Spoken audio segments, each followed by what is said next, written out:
Welcome to Emerald Hill Skies. My name's Doug and we're here on the outskirts of Louisville, Kentucky. And it's great to have you here on a nice dark night. We've got about 30 minutes left of the moon and then it'll be completely moonless. Even right now the moon is just waning crescent, so it's not a big deal. Welcome to those who are already on the live stream. Ray, I see you there. I'm really hoping you can help me figure out how to stop SharpCap's autofocus routine.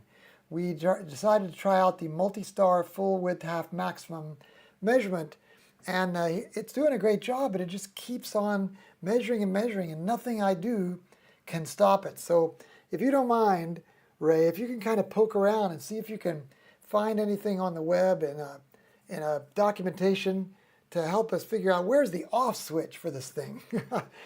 I've always been a Nina autofocuser, but tonight I thought I'd try out the new multi-star full width half maximum measurement built into SharpCap. But you know, so far I'm not real pleased because I can't figure out how to stop it. The stop button is grayed out. Anyway, tonight's live stream is entitled Valentine's Day Astronomy, Discovering Lasting Love in the Night Sky. Maybe we should entitle it Valentine's Night Astronomy. What we've done is we've picked out several targets that maybe we can stretch a little bit and relate to Valentine's Day in one way or the other, or in our case, Valentine's night. So we want to get started, but I think what we'll do while this thing is still cooking, and Ray, I'm hoping you can find some. Tiffany, welcome. Good to have you aboard. Larry, I see you there from Bowling Green, Kentucky. Yeah, Google it. That's what I'm hoping Ray can do, is figure out how to turn this thing off. While we're waiting on that, we can start with our first target. And let's see if I can get that configured here. Yeah, in the background, you'll see the focus routine going on here in just a second. So let's switch. By the way, we're using a RASA 11, and there it is out there in the observatory, about 200 feet from where I'm sitting. But we're going to go to the SkyCam, and we're going to start with a target that is very familiar to us, and that is the moon itself. And you guys are familiar with the moon. It's sort of like been down through the years. It's been the secret of lot. Well, I guess we can't see the moon in this screen, and so we're gonna have to figure out how to stop this thing one way or the other. So let's just go over to the screen and show you what we got. Maybe you guys can help me figure this out. What this is doing is it's measuring on 108 stars, and it's trying to find the sharpest image of each little star point. So it's making it as tiny as can be. You may have to just stop Charlatans and restart it. Oh, SharpCap. You could be right. There's Craig Gotch. Wow, good to have you aboard from Honolulu. Welcome to those of you who are in the live stream. What we're trying to do is figure out how to stop the full width half maximum autofocus routine in SharpCap. And if you look down here at the bottom, the stop button is grayed out. So it's kind of like seized control.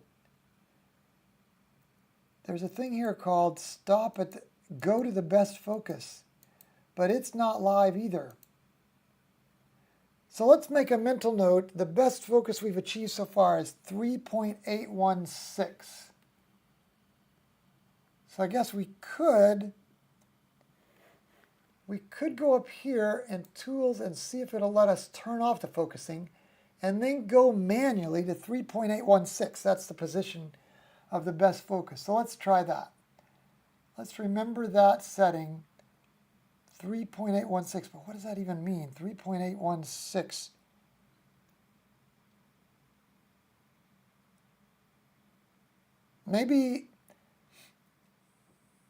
Maybe 29657 is the best it's achieved. Okay, so let's just try to uncheck this. Okay, it did turn it off. And let's do some zooming in here. We'll go to 100%. It's not terribly good, is it? Maybe it's okay. That's 100% in. That's not bad, is it? And on auto, it looks fantastic. All right, let's run with it. But first, we're going to go to the moon. So let's go here. I'm going to say slew to the moon. The telescope is slewing. And what we're going to do is we're actually going to use the Skycam to be able to see the moon with Jupiter in the same frame. So let's look at this first. The moon is just a half an hour away from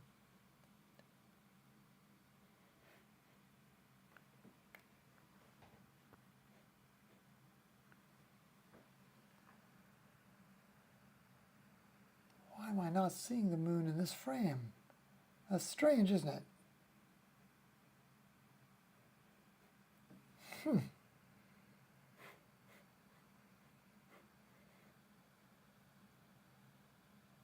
It sets at 10:52, so it must be right down here on the horizon. Well, that's sad. There must be, do you think that's a little bit of cloud bank down there? What we're going to talk about, oh, maybe that is the moon, and it's just completely, oh, there you go. So what we had to do is we had to dim the view a little bit to be able to see the moon because it was so blinding us. So what we're going to do is zoom in here, and here beside the moon is Jupiter. Now that's kind of odd that there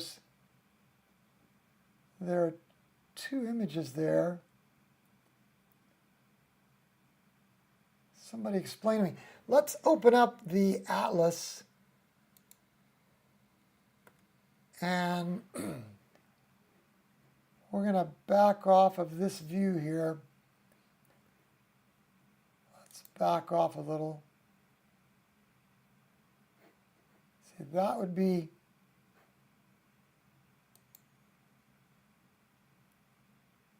I see. So here is Jupiter over here. So here's the moon and here's Jupiter. Let's see what we've got here.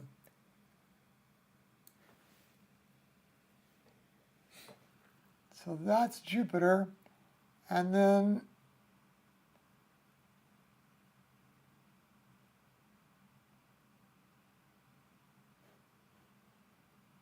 I wonder what that bright thing is there. Let's go to the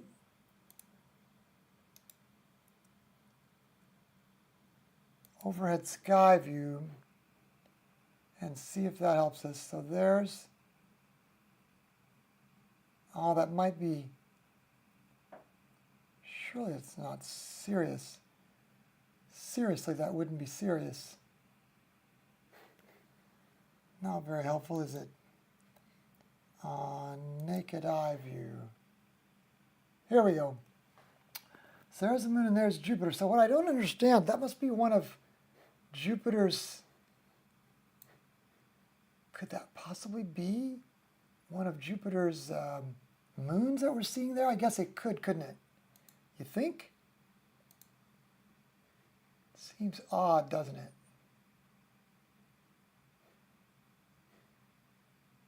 That we're seeing some of Jupiter's moons. But anyway, what we're going to talk about in terms of Valentine's Day is that, man, you'll have to lower the time. Exposure is still too high.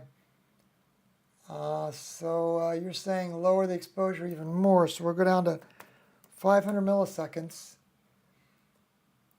Maybe down to 250 milliseconds. So I don't understand what that is. 100 milliseconds? It's very odd, isn't it? Some kind of, but anyway, there's Jupiter and there's the moon.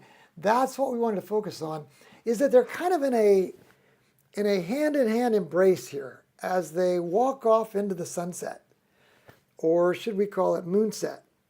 I thought, you know, like Valentine's Day astronomy, Valentine's night astronomy, look at them, we're kind of hand in hand.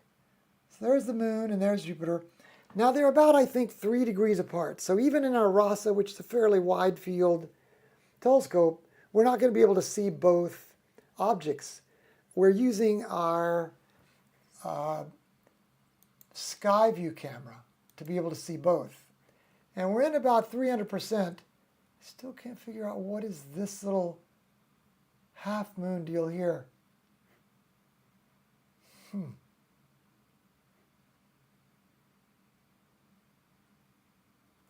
Let's go back to the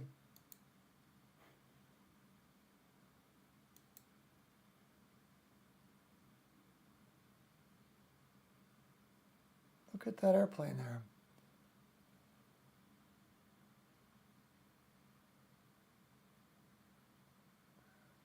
Jupiter. Well, I still can't decide what that object is there. But what I can tell you is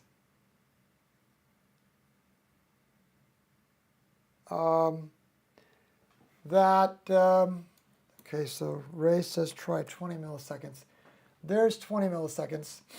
What I can tell you is that what we want to talk about is the way they're kind of walking in this embrace. We don't often see Jupiter this close to the moon, but it's kind of fun to see them that way tonight, huh? Okay, so we're going to back out to full frame.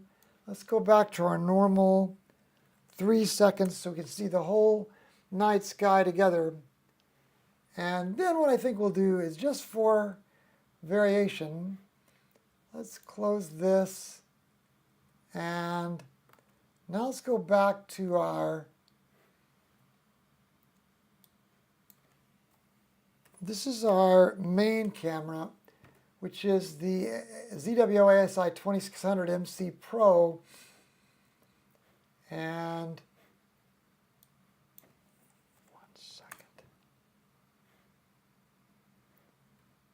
kind of lost in the trees there, isn't it? Getting pretty low in the horizon.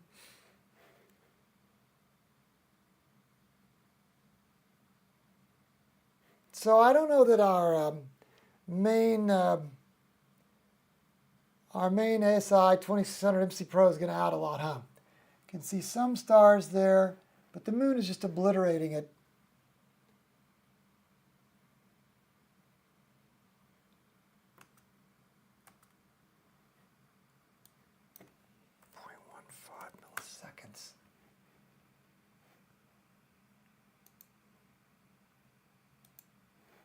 So there's the moon.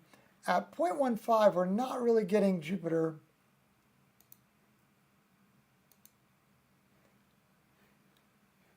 So we almost have to go to 0.25 to see Jupiter at the same time. The idea was just to see them both in the embrace. This is kind of a fun, imaginative deal to yeah, Jupiter snuck down behind a treetop now.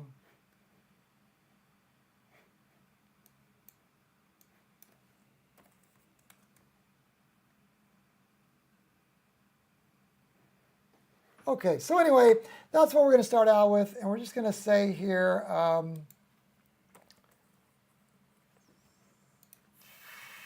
fun view of the moon and Jupiter walking off into the moon set together in our SkyCam, which is a ZWO ASI178 monochrome camera. All right, now let's go back and let's go to another view with our SkyCam of, let's go to Cetus, the constellation Cetus. The target object is below the horizon. Ah, that's below the horizon. Aborted. You're right. Well, that's sad.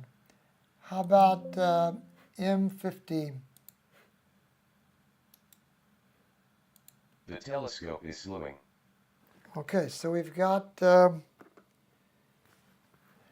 M50.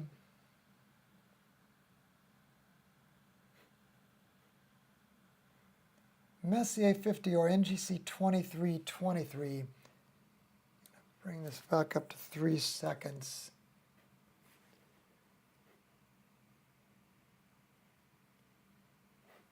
And take it to auto. So there it gives us our sky view again. Now we're kind of turned on our side here.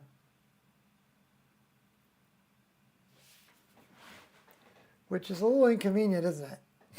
But if you can make out, here's Orion with the 3, let me give you the big picture.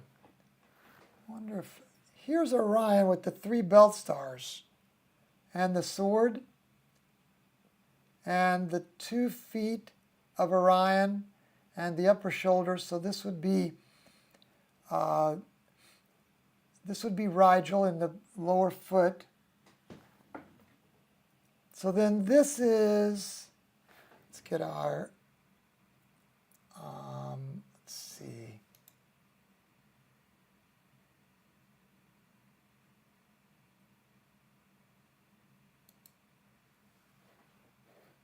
Maybe that's not as helpful. Let's go with naked eye. There we go.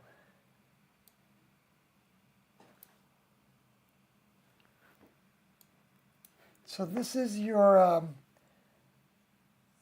let's see, so here's Orion, and here would be Canis Major.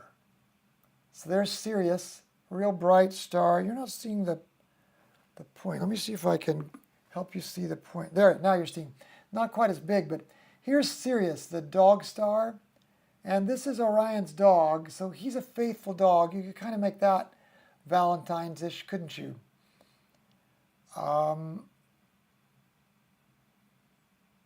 then what we want to do is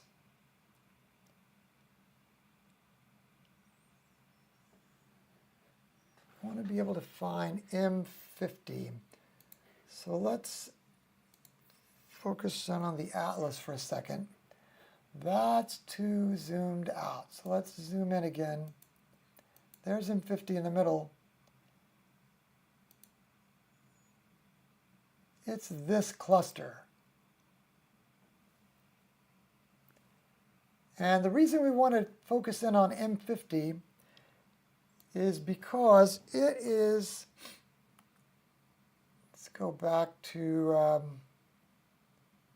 here we go, and let's do a plate solve here. It is sometimes called the heart-shaped cluster.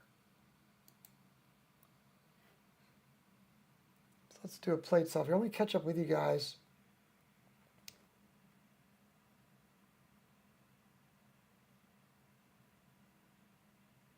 Yes, Ray, we've got the Heart Nebula definitely on the list. Okay, here we go.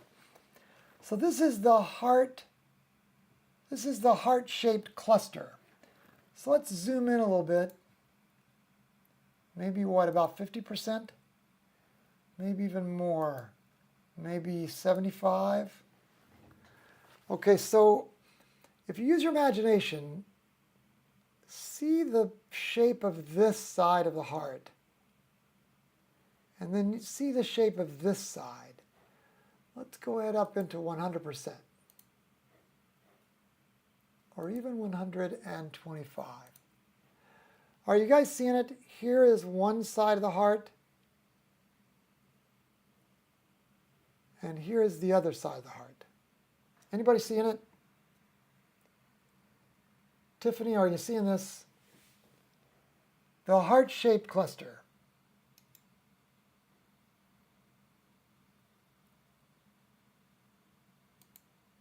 Oh, Ray sees it. We could clearly see the heart shape of this cluster. On our Valentine's night astronomy. Okay, so Tiffany sees it too. That's good. Ken Allen sees it.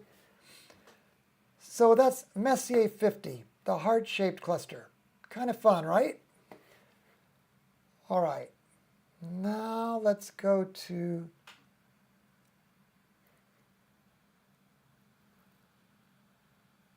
The Ring Nebula. The target object is below the horizon. Rats. Slow aboard it. How about the Sailboat Cluster? The telescope is slowing. Okay, we're going to the Sailboat Cluster. Now, I know it's called the Sailboat Cluster, NGC 225, but rumor has it that it's also called the Broken Heart Cluster. So we're going to see if we can make it out.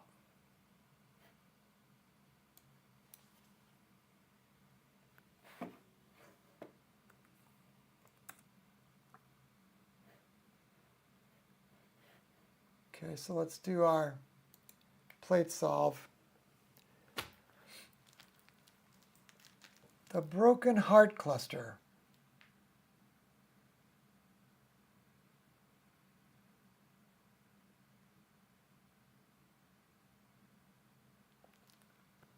Okay.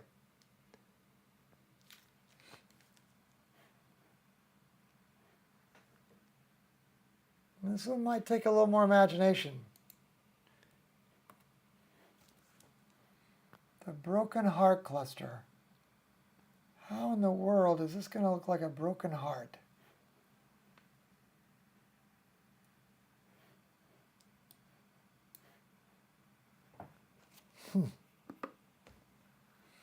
Okay, so it's right here in the middle.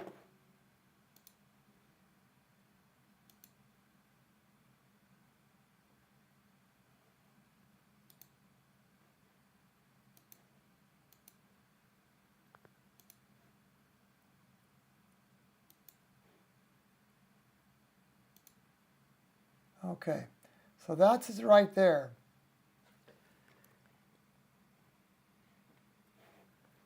How does that look like a broken heart?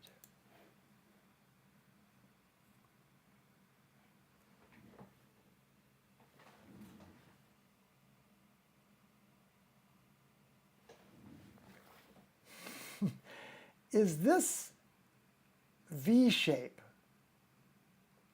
supposed to be the breaking of the heart, and then this curls down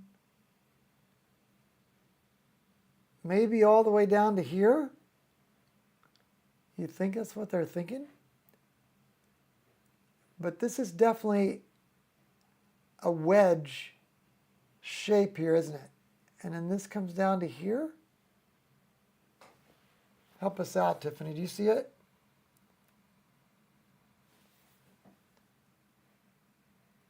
I can't draw on the screen. If I had a Sharpie, I could just draw right on the screen. But anyway, this wedge is supposed to be the broken heart. Okay, so I'm gonna just say, honestly, this one didn't look as much like a broken heart as we had hoped. There was a wedge-shaped cutout on one side. I guess that's the broken heart.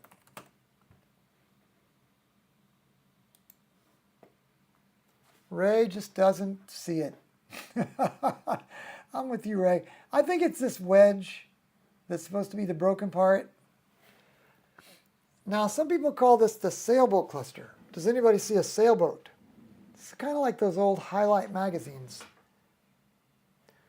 Okay, so maybe is this, oh, now look at this cone shape down here. What if that's the tip of the heart, and then it comes up and sort of curls around like that and makes a wedge. Then here is this part, and it kind of comes around and goes back down here. Tiffany says she has to use her imagination for that one. I'm with you, Tiffany. All right. You know, I'm having a little bit of trouble because I'm trying to see as many of these as we can, but if I go into the real see. If I go into the plan view, okay, maybe this will help us. Now from here, let's go to Cassiopeia.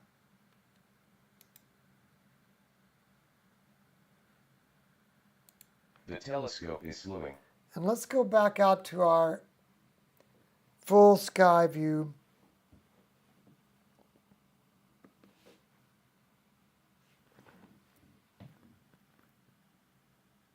Okay, yeah, I think we can barely see this.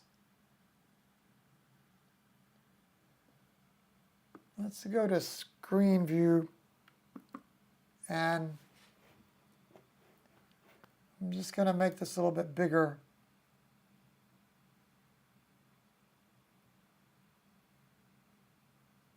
Something like that. Okay.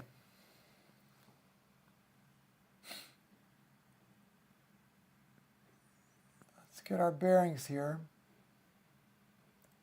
See this little star here, and then that star, and this, and this, and this. See how that makes a kind of a throne? Okay, so pretend this is the floor. I wonder if I can dim this just a little bit and get rid of some of that. Yeah, that's better, isn't it? Get rid of a little bit of that, light pollution. So here's the floor, and then this is the throne. Now, if you look at it a different way, it's a W. And then if you turn your head this way, it's an M, which has nothing to do with McDonald's golden arches. But let's go back to the throne idea. Now, here's the way I think this myth goes. This is the constellation Cassiopeia. And apparently, she was in love with Cepheus, which is right here. There's the top of Cepheus. And then here are the other two stars at the top of the house. Now go all the way down here. Let me dim this a little bit more. See if we can pick up that bottom star a little bit better. No. Here's the bottom of the house. I always think that Cepheus looks a little bit like a house. Cassiopeia and Cepheus were in love, and they had this daughter named Andromeda. And Andromeda, I don't know the full story, but apparently Andromeda got in trouble with this snake. Now here's a view that might help you see it. Here's Cepheus, this little house, and here is Cassiopeia, the little throne. And then Andromeda kind of gets lost here. Here's the top of Andromeda. And it goes down here, and then it goes down below that tree line. Andromeda sort of looks like, I don't know, a kind of a wedge shape to me. But it's not as easy to see as some constellations. So anyway, this love story says that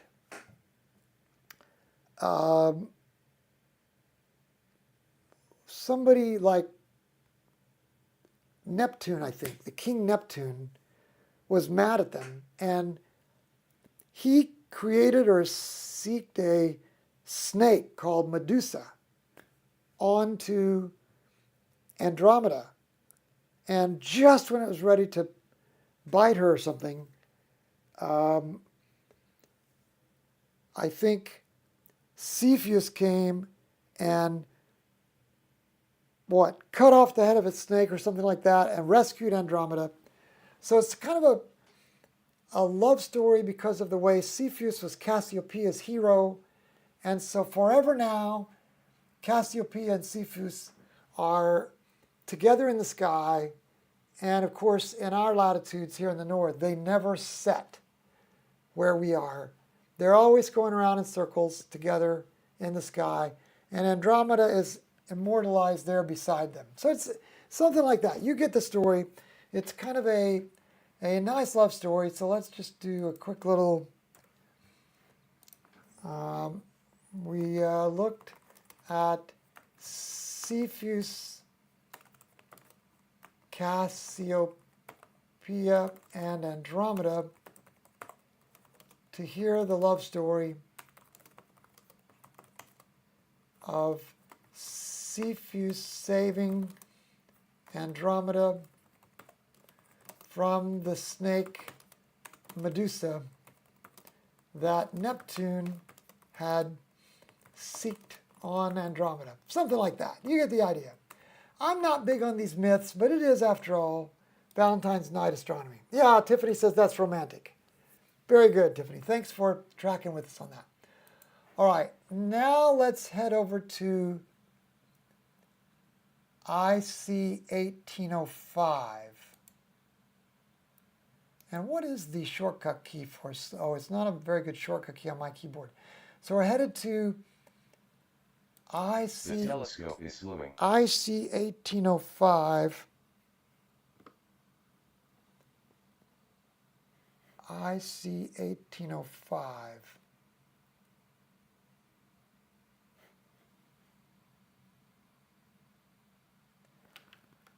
Now this is actually in a new book that we're going to start using very shortly, which is this 1001 Celestial Wonders to See Before You Die. And it's number 831 in this book. 831. IC 1805. Okay, so we're going to have to stack this one. So let's go back to our main camera, which is ZWO ASI2600MC Pro. And let's do a quick plate solve here.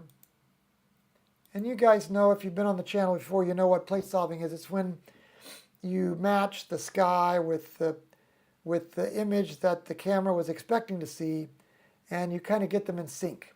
So now we're back in sync, and we're going to put in the name here, IC1805.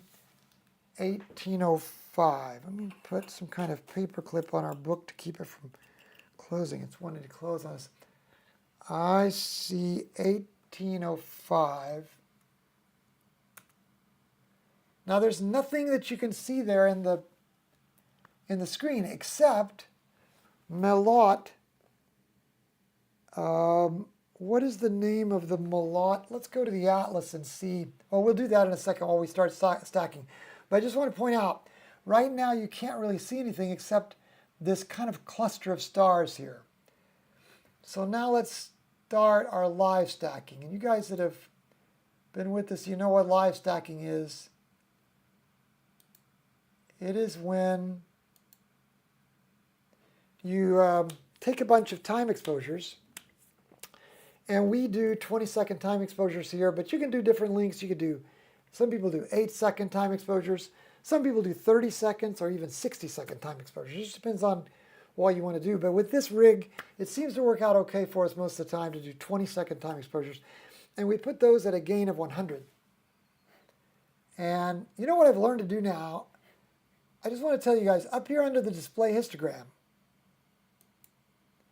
I learned that there's a power button here to turn it off. And I believe we have it turned off. Maybe that's off. But I did find a switch down here under stacking. Where was that?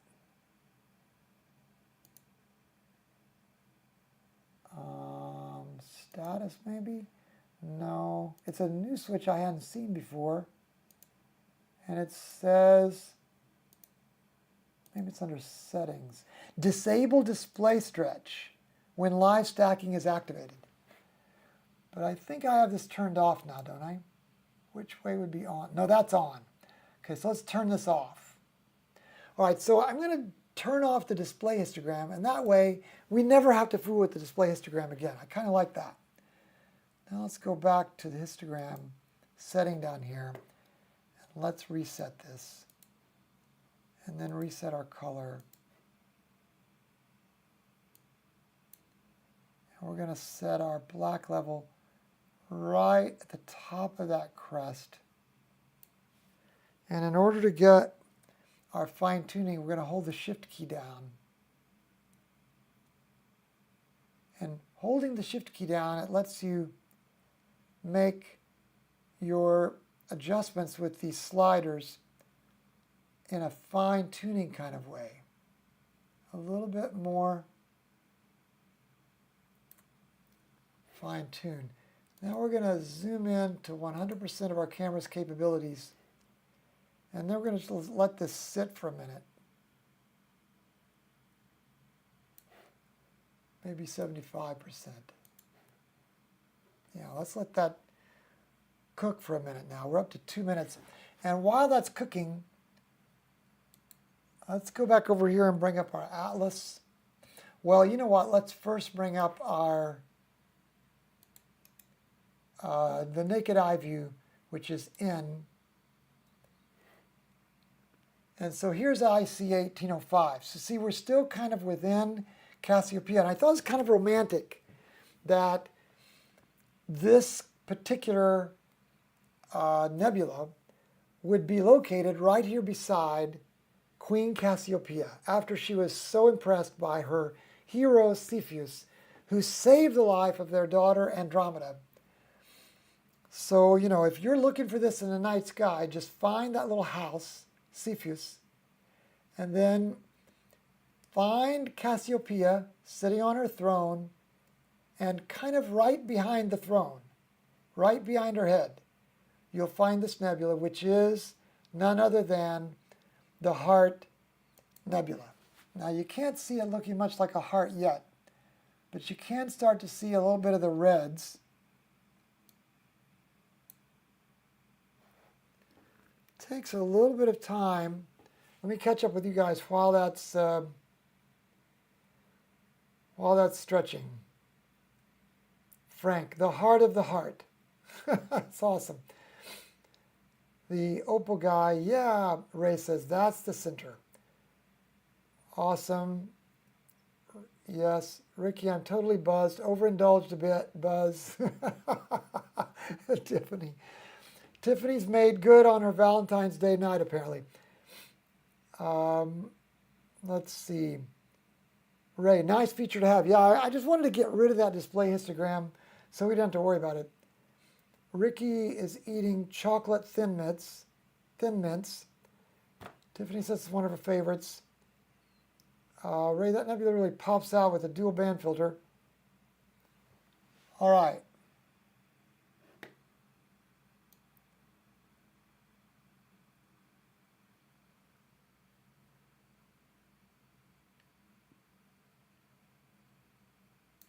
Let's go ahead and zoom in a little more.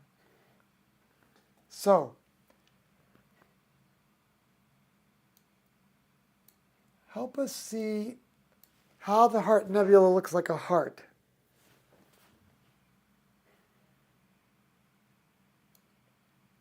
Is this the bottom of the heart, and so it's upside down? And this is going to be the heart right here?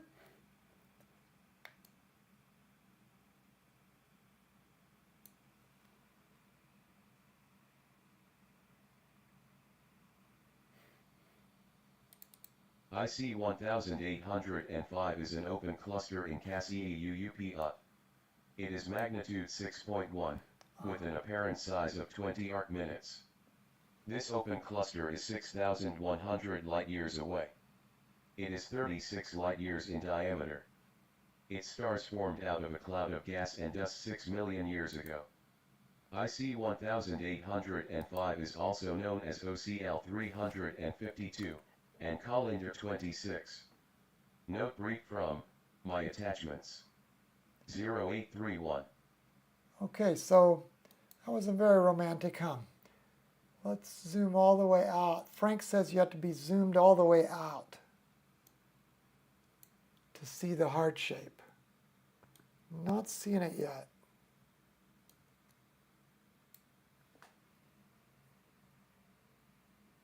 It should fill the screen. Uh, that Opal guy says, oh, it sounds like Stephen Hawking is doing our narrating. Okay. We have 20 frames now, about 6 minutes and 40 seconds. Still not seeing much of a heart shape. Maybe it takes a little longer.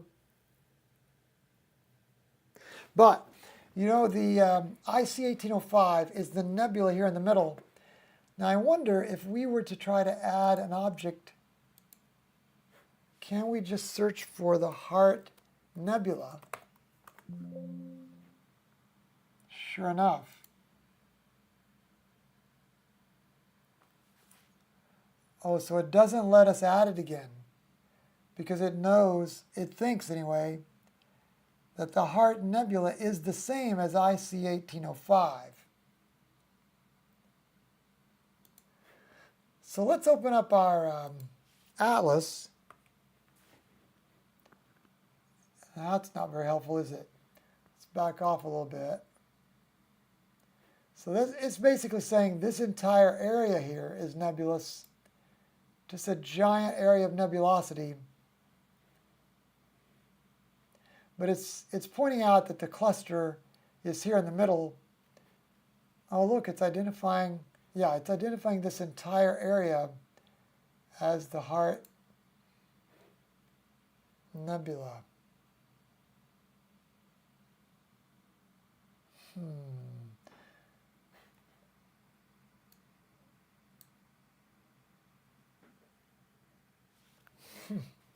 What do you guys think? Frank thinks it's there very clearly. Tiffany says she sees it upside down. What?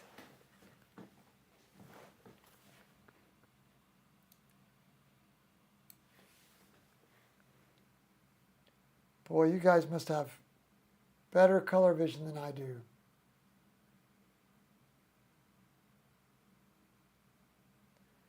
Okay, since this whole area is nebulous, I'm going to boost the mids up a little more. Tell me where this is, gang.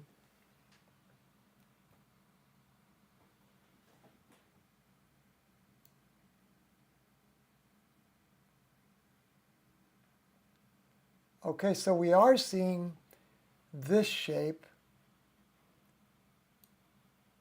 We're seeing this shape here, aren't we? It would be right up here, right? And then this area here is right here where the cluster is. And then this is starting to show up a little here. And then this curls down. Tiffany says too much chocolate. Frank says he can see the outline. Okay, I'm going to give in. We're going to open up Stellarium just because Ray's saying, Doug, just give up and go to Stellarium. Okay, I'm just going to show you, Ray, that I'm not too proud. Larry says he can see a bit of the shape. I'm not seeing the heart shape yet. Okay, so let's get rid of this atlas.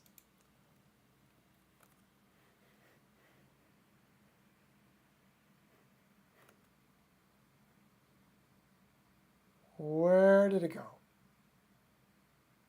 It's still opening. This is why I like this atlas that's built into SkyTools. It's just so quick.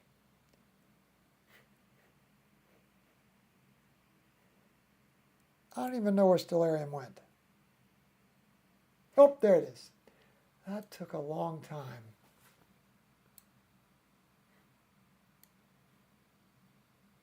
Okay, so we're gonna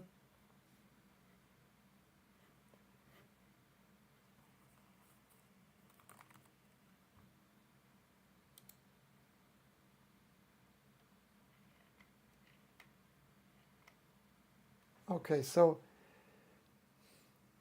it would say that the bottom of the heart is supposed to be over here to the right. And that is that horn that is going up.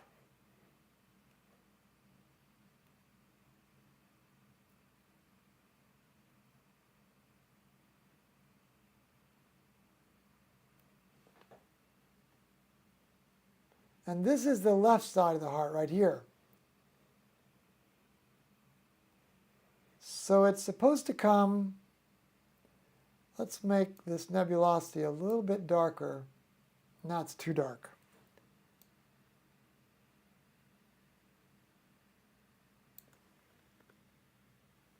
And then let's boost the mids. This is just 12 minutes of integration.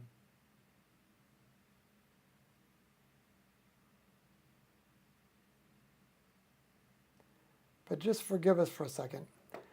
Okay, so apparently this is the bottom of the heart. That's what made it harder for us, because the bottom of the heart is just here at the bottom of the screen. So then it comes up, and this is the left side of the heart. It turns this corner, and there's the curve. Yeah, there you go. So there, it makes that corner. Then it turns that corner and comes back around here. Now are we all seeing it? Frank says this part is known as the Fish Head Nebula. You're right, that is labeled as such in Stellarium.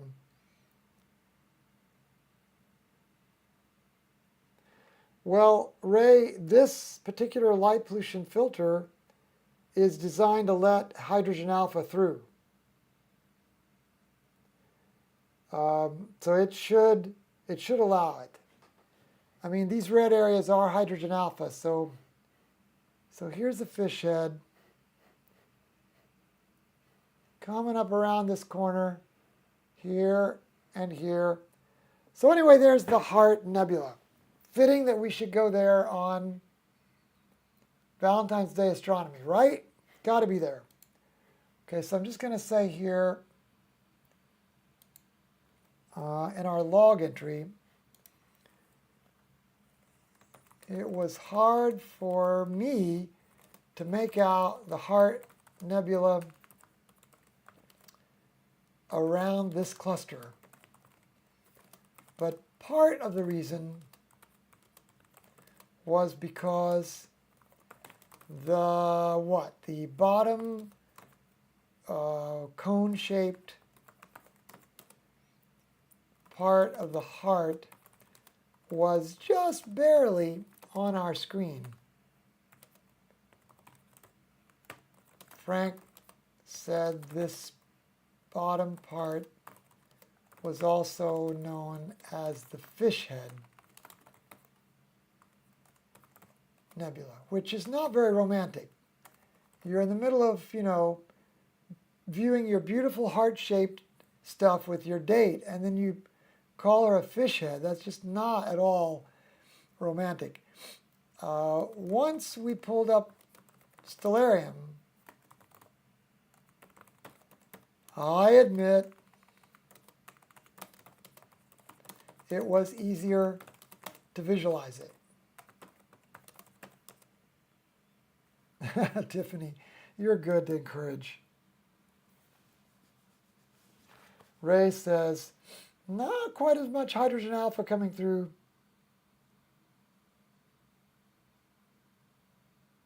Frank says the display histogram might help us. All right, Frank, we're going to go down here under settings and get rid of this checkbox and go up under display histogram and turn it on and reset it.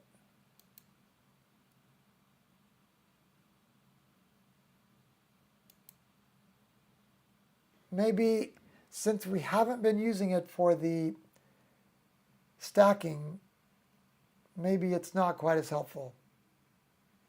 Anyway, there you go. This is the bottom, around the top, and now it's the other side. The heart Nebula. Okay, now let's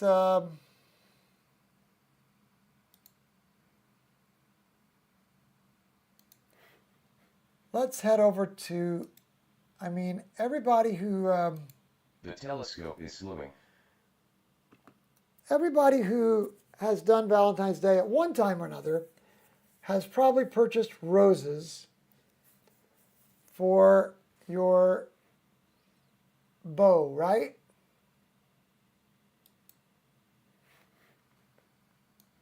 This is rosette.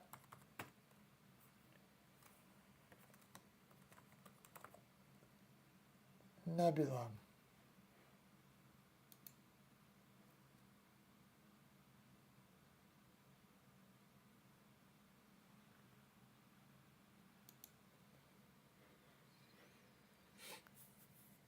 And once again, it's going to plate solve here. And that's getting along, you see, is a little bit of correction, about 1.3 degrees correction when it gets the telescope lined up with what it expected to see. Then it resets that live stack. Maybe you saw for just one little glimpse, we look at the last image we were looking at. That's because the sequence automatically resets. And SharpCap was still saving in its memory what we had been seeing.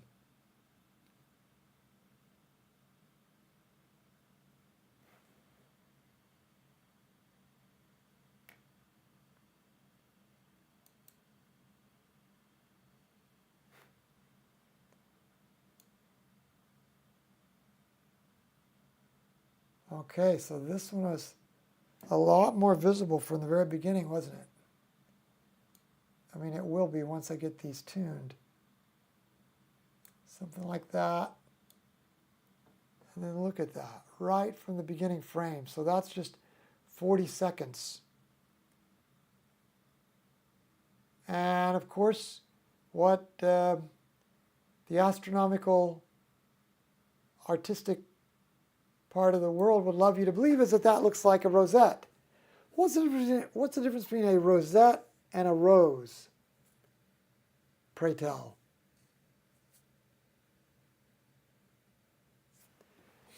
Anyway, let's listen to the narration on the Rosette Nebula. Rosette is an H2 region in the constellation Monoceros. It is magnitude 9.0, with an apparent size of 70 by 60 arc-minutes. This object was discovered by Lewis Swift in 1871 using a 4.5-inch telescope. The Dreher summary reads, pretty bright, very, very large, diffused. Equals 5,361. Rosette is also known as NGC 2237, and SH2-275.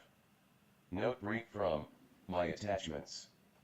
CC044-2, Ben, C049, 0997 and NGC 2238, NGC 2246. Now those last numbers you heard, that talks to us about how this object is described in our different books that we're using. And the first one you heard him say it's in CC44.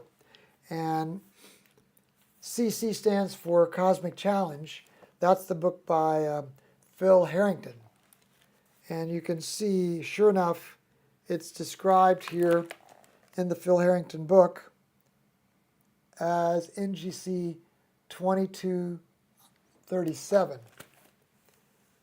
Of the 3 dozen open star clusters within Monoceros, NGC 2244 is the largest and brightest. You might even spy it alone on a very dark night. He tells you how to see that. And then he says, if you're viewing under country skies, you might also notice a faint haze encircling NGC 2244. That's the dim glow of the famous Rosette Nebula, NGC 2237. So the cluster is the collection of all the stars, and it's ionizing this hydrogen, which creates the nebula, and the nebula is given the name 2237, and they're over the top of each other. It's a huge wreath-shaped cloud that engulfs the star cluster. The Rosette measures more than a degree in diameter, but can be very difficult to spot. Actually, the Rosette is quite bright, but unfortunately, like all emission nebulae, it shines primarily in the red end of the spectrum where the human eye is not terribly sensitive. That means that while it's easy to record with fairly short photographic exposures, it's a tough visual test.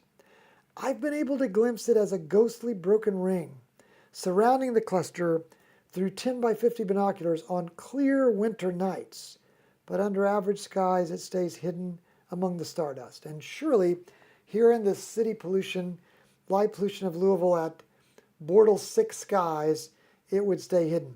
Narrow band nebula filters help bring out the cloud, but you will need 2 for viewing through binoculars. Thus equipped, the Rosette is a remarkable sight through binoculars, but take your time. What appears to be a dull haze at first will evolve into a mottled wreath of light as you concentrate on it for several minutes. Look for irregular regions throughout the cloud, notably toward the southeastern edge, where a hook-shaped arm appears to curl off from the main body. So that might be down here, right? This hook-shaped arm.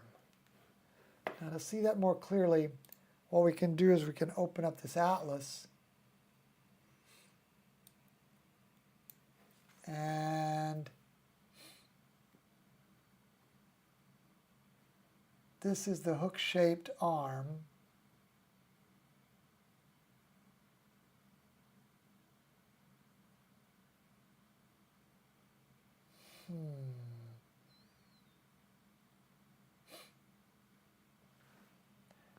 Here are these 2 stars, and there are those stars. So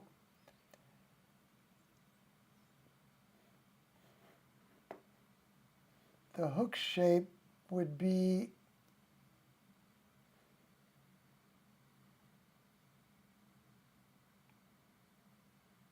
probably what? Right around in here maybe. Yeah.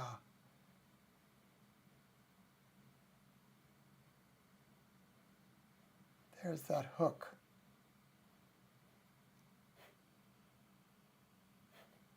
See, these 2 stars are these 2 stars. Yeah. Our telescope is pitched a little bit in a different angle than what the atlas is expecting. I thought I found a way. Where was that? I'm pretty sure I found a way to turn this.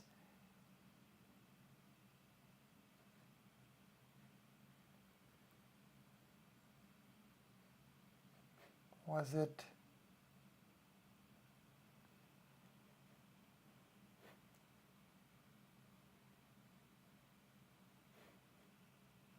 Was it attached to this?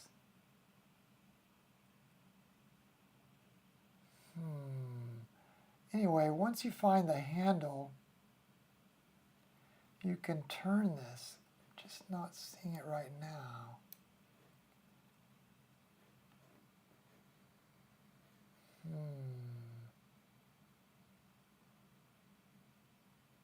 Maybe that's it. No.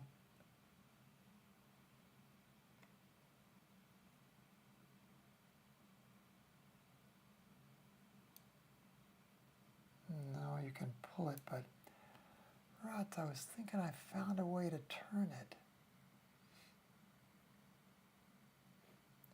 Anyway, you get the picture. It is a beautiful nebula.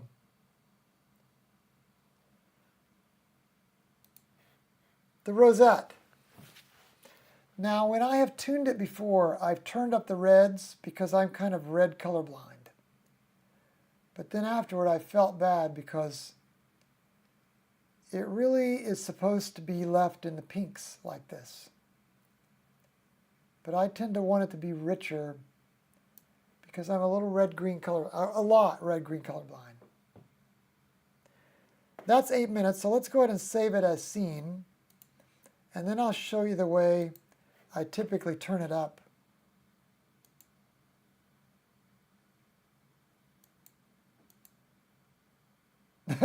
Yeah, you get the idea.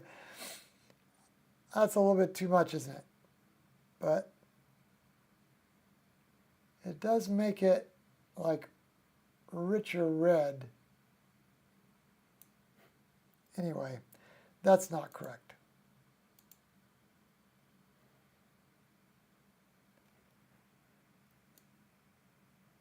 This is probably the more correct. But you can definitely see those brighter red areas starting to come out, can't you? Like, look at these reds up here. That's not, I'm not fudging by turning up the red abnormally. And look at the bright reds up here. And then the rest of this almost bright pink. And then ranging here in the middle as a lighter pink as well. And look how big it is. That's the full frame of this APS-C camera.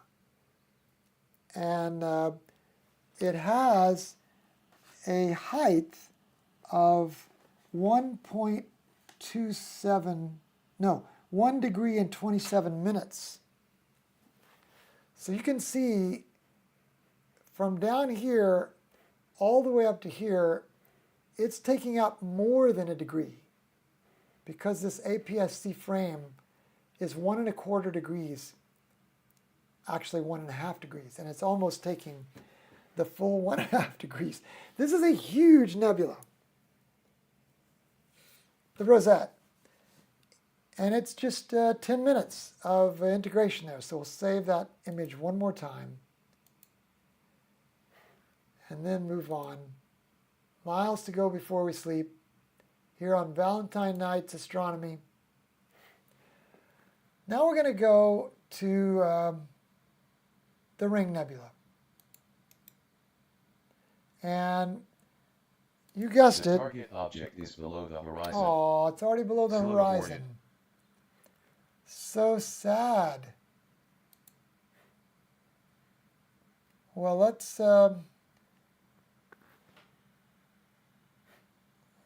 get out of the plan here and see if there's anything else.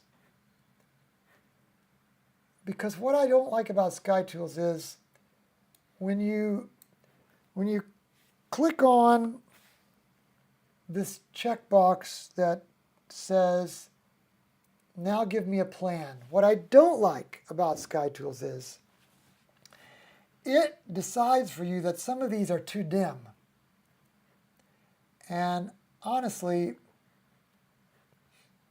none of them are too dim for a RASA with EAA, Electronically-assisted Astronomy. Now I wonder if we set our time here on 11:30.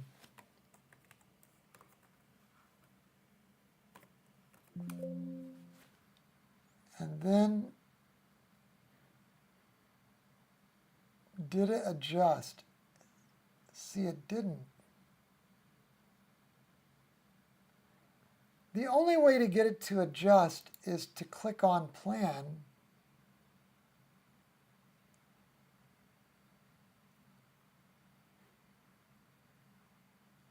And then look at it saying we had 7 minutes to see it. It seems very odd, doesn't it? The rise time of the Ring Nebula is 3:02 a.m. So let's go with this rise time and take a look at this for a minute. We're just going to have to look at this manually because maybe we can go with the altitude to get us started. The Broken Heart Cluster we saw, so let's check it. I like that it gives you a way to manually check things off. The Perseus we saw, right? Perseus. The Moon IC1805, the Heart Nebula, the Rosette Nebula, Cassiopeia. Here's one we did not see yet. And it should be at 48 degrees. It is Abell 33. So let's slew there. The telescope is slewing. Okay, so that works a little better to manually sort by altitude and then check it with the rise and set times.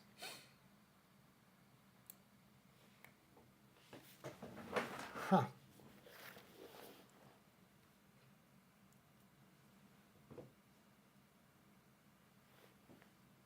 So this is Abell 33. So we can put that in here. Abell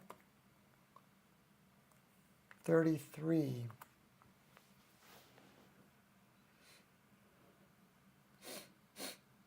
And this should be up around 48 degrees. Looks about right. Looks like things have now skidded to a stop. If you're tuning in late, tonight is Valentine's night astronomy. And what we're doing is we're trying to visualize objects that might have some remote relationship to Valentine's Day. So we've seen things like the Broken Heart Cluster.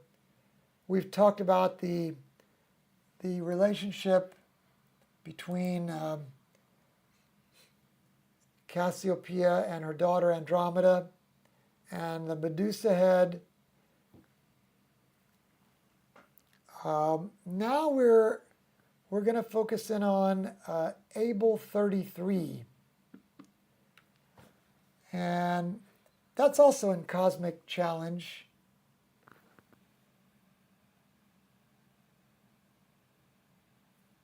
It's in Cosmic Challenge number 132.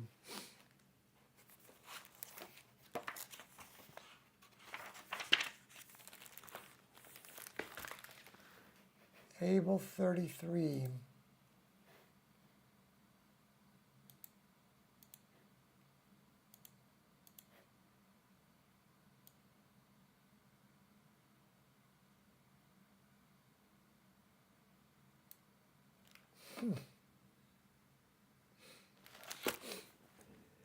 Several of the challenges in the last chapter involved hunting down tiny planetary nebulae. Many planetaries appear very small as seen from Earth.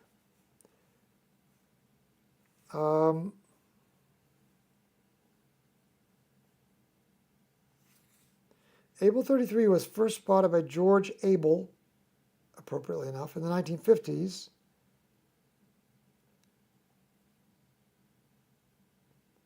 It's a planetary nebula. Large and faint at an advanced stage. Some of the ultimate tests for deep sky observers using the largest backyard scopes.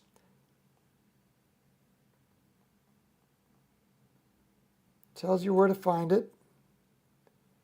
Even with clean optics, seeing it can be tricky.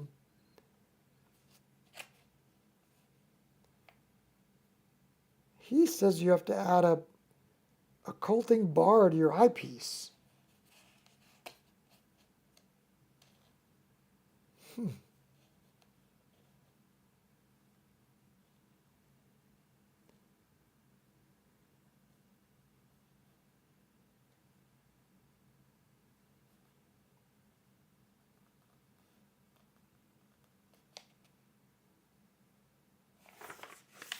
Okay, so let's zoom in. So this is 100%. Boy, do you think?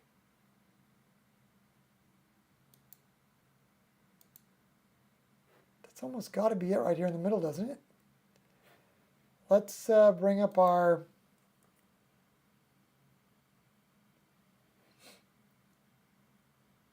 and we'll check it here with our human plate solving.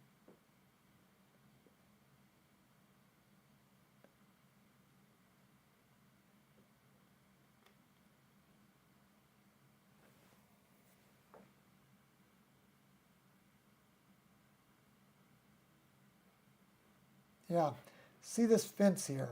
Here are the four stars that are right here, or else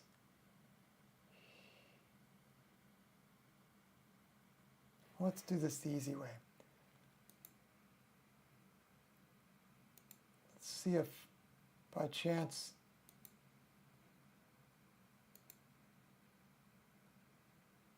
no. So it's so exotic that Robin doesn't have it listed in the deep sky image annotation. So we're on our own here with human plate solving.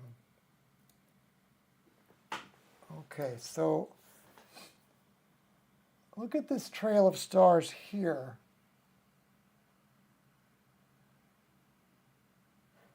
That might be this trail. Yeah, look.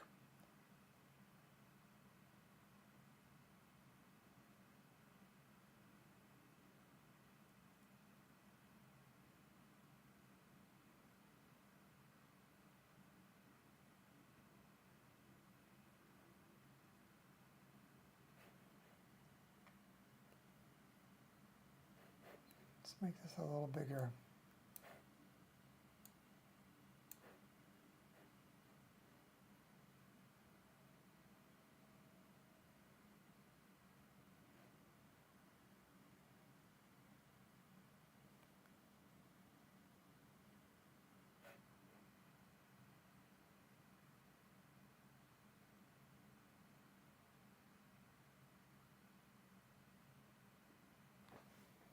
So this is going to be a planetary nebula, huh?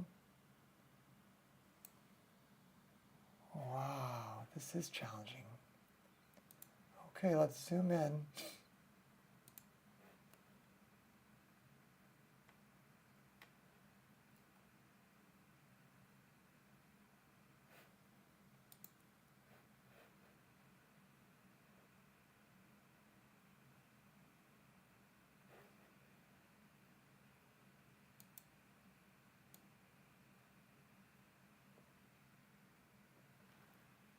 Oh, look. My goodness, look at that.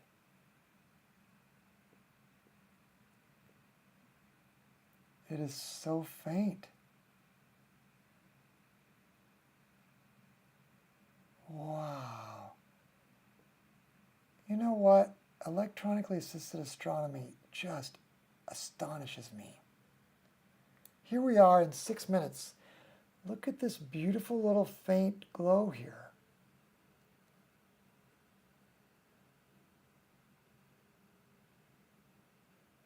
And then that's the star right here.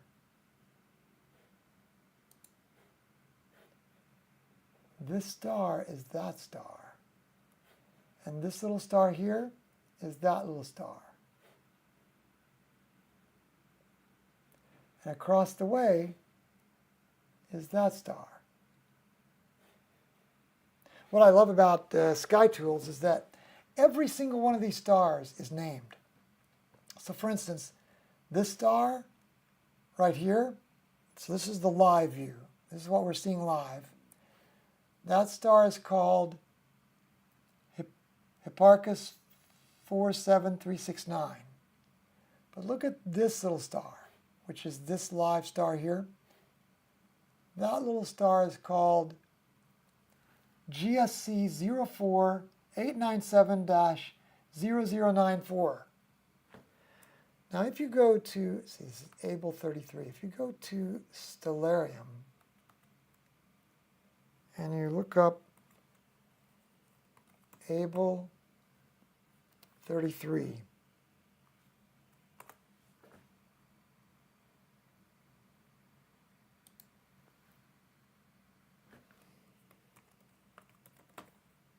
Abell 33.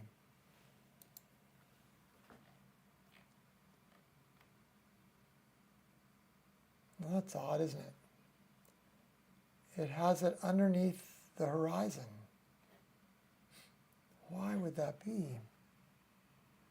11:45, February 14th. It has it as a cluster of galaxies. What? Abell 33. Well, there are obviously two Abells. I think there were two catalogs from Abell. And let's go back here and use this value, if we can remember all that. PNG 238.0 plus 34.8. And try to put that in Stellarium. I'm going to make Stellarium a little smaller here temporarily because I can't remember all those numbers. PNG 238.0 plus 34.8.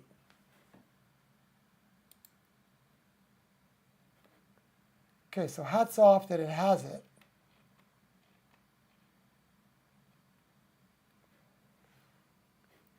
Okay. Whoops, it's the wrong Alice. Hats off that it has it, right? Has that star named. But see, once you get to this star, Stellarium just says star. It doesn't tell you the name, much less that star. It doesn't know its name. And then when you get to these little things, it doesn't even acknowledge those. Like I'm clicking here on these stars, and it's like, yeah, that doesn't compute. Now it acknowledges that as a star, but it doesn't tell you the name of it. So honestly, I think that Stellarium has its purpose, as can be seen. But I love this Alice from Sky. This particular star right here is a galaxy. Has it named as LEDA 1087562. And if we carefully looked long enough, we would be able to figure out which is which.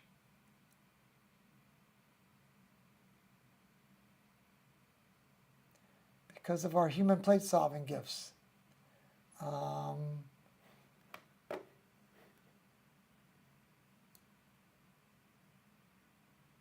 So there's the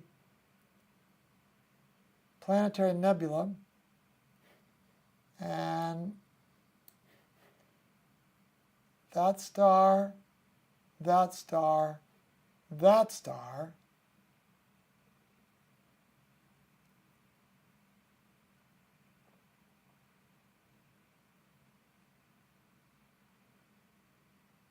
you get the idea. Every one of these little stars has a name here.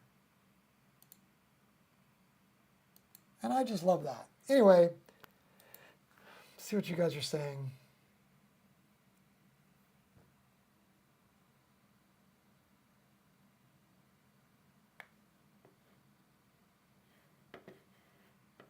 So you like the sky to be lit up more, huh, Ray? Larry says, yes, Sky Tools is by a pro astronomer merging many stellar databases. Right. Boy, it's really just a matter of taste.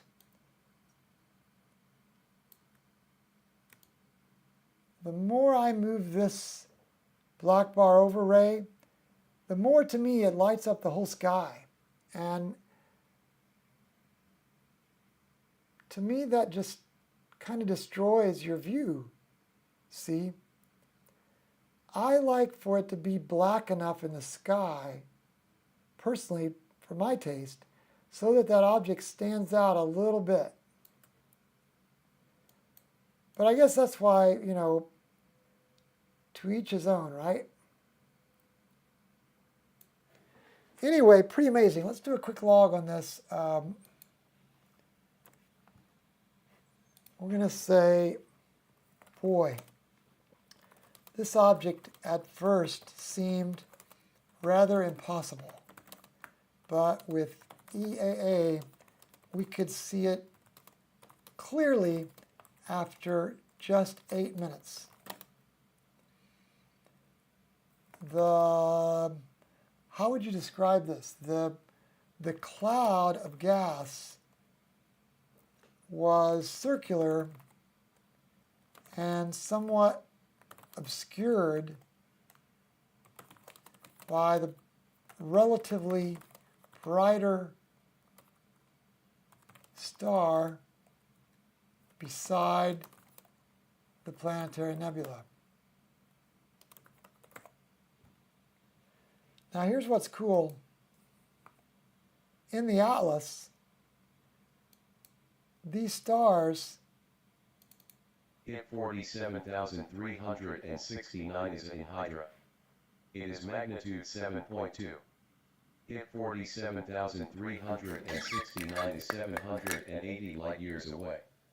IT 47,369 is also known as HD 83535 and BD-0202946. I just love that. How much detail there is. 780 light years. Tells the proper motion.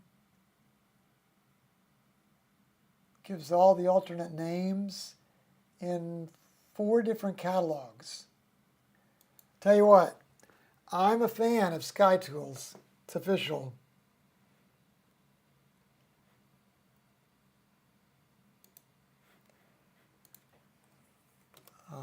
Was beautiful in its own way. Okay, so now we've seen that.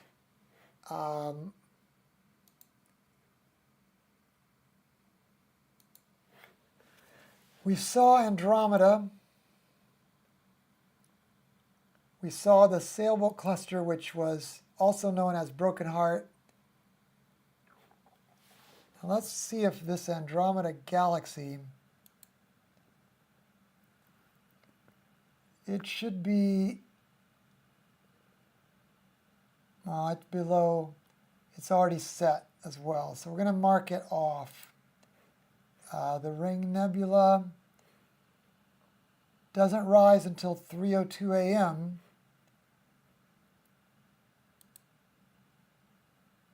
No, wait. 3:02 a.m. So we're going to mark it off. And M50 we already saw. Now what did Cetus have to do with?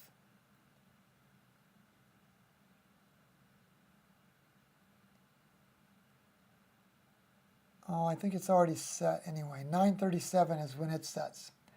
Well, that wraps up our list. Those are the ones that we could think of. And I even asked on a forum, the Sky Searchers Forum, which, by the way, my good friend Pete, who observes from the Isle of Wight, greetings to the wife and daughter, Pete. My good friend Pete invited me to the Sky Searchers Forum, and they let me on. And I even asked on there, and they suggested some of these objects, so I'm indebted to them. So that's our collection of Valentine's Day objects. I think in our remaining 30 minutes, we'll probably jump on to another list. So if you were here just for the Valentine's Day, the Valentine's night list, that's all I could think of. That's up in the sky. So hopefully you've enjoyed those. What I think we'll do now is we'll jump to the list called Cosmic Challenge and see if there are any objects left that are not logged. So for this, I'm going to use the filter that says, show me the things that have not been logged. And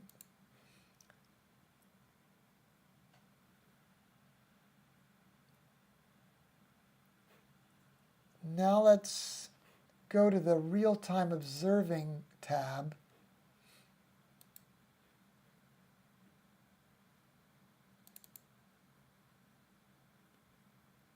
And what it does is it does a little bit too much for my blood, but it puts it in an order that you should look.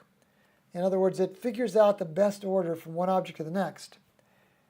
And these are unlogged. Look at all those objects. So there are quite a few left in the Cosmic Challenge. So let's go to the bat symbol, Abell 36. What could that be? Slew scope to the bat symbol. The telescope is slewing. The bat symbol. And it's Cosmic Challenge 136. So it's going to be another one of these large scope challenges.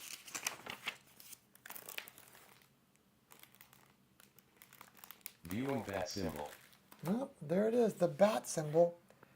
And we'll just put here the name Abell 36, aka the bat symbol.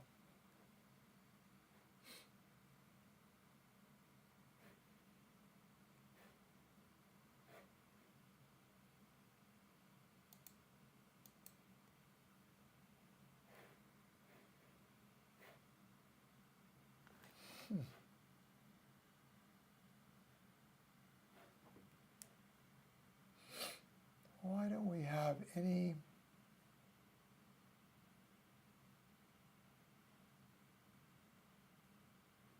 What is that little thing? Why don't we have any stars in view here?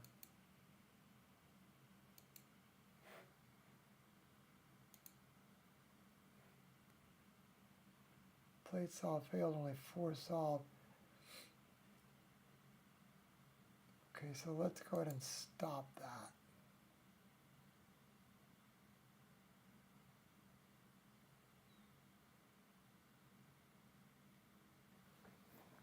We should be in an, oh, we're only at an altitude of 1 degree.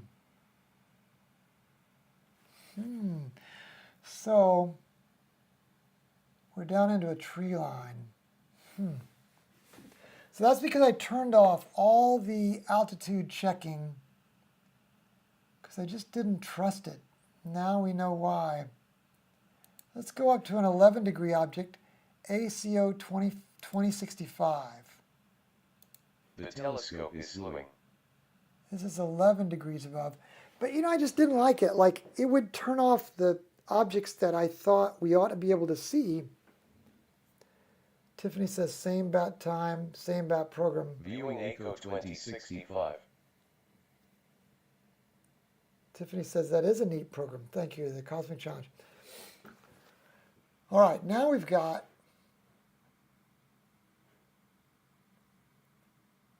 but our plate solving is still going on here.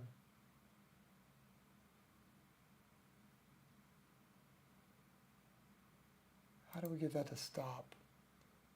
Can I just close it? Yeah, there we go. Now let's plate solve from scratch here.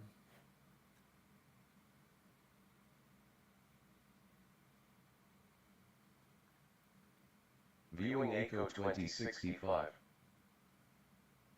Okay.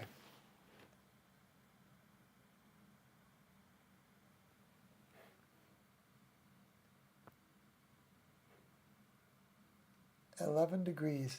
See, I like it that we can go to things that are this low on the horizon. I think that's good practice for our muscle memory.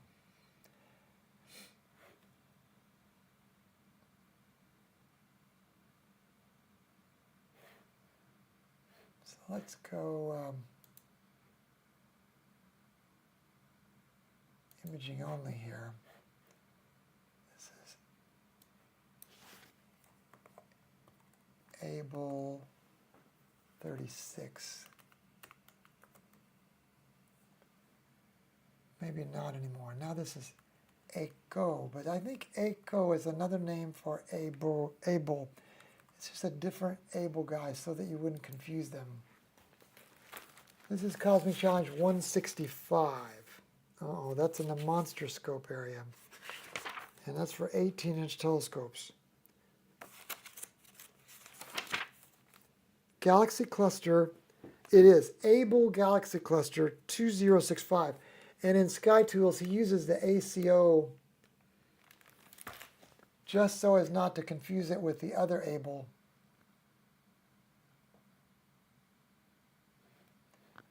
Okay, so now we got to reset these because we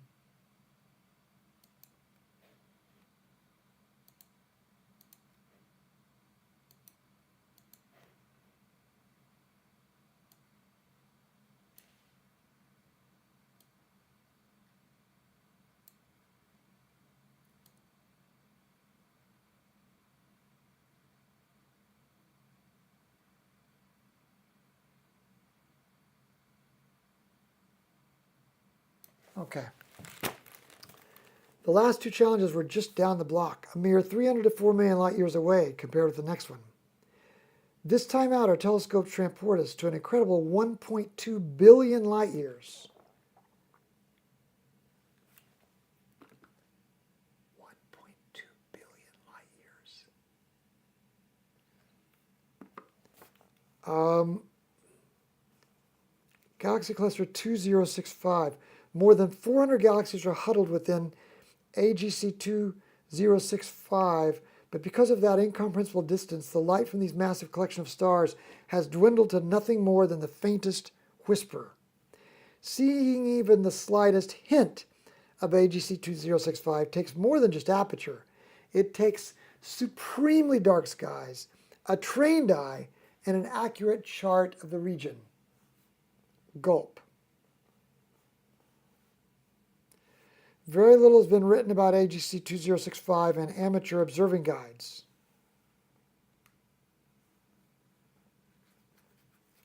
Wow. Will we be able to find this?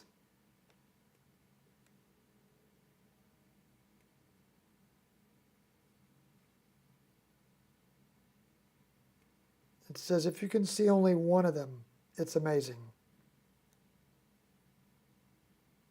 When the light I saw left the galaxy cluster, complex cells had evolved on Earth, but not a single multicellular organism swam about. In the time it took to get here, entire creation was formed. What a privilege to be here now, over 1 billion years later, and catch a few photons from the ghosts in Corona Borealis. Okay, let's see what we can do. This is Abell Galaxy Cluster 2065. Okay. Well, I don't think that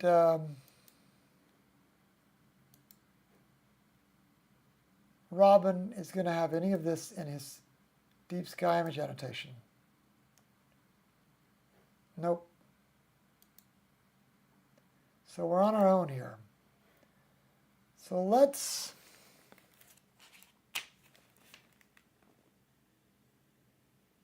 it's 22 arc minutes wide. So let's zoom in all the way.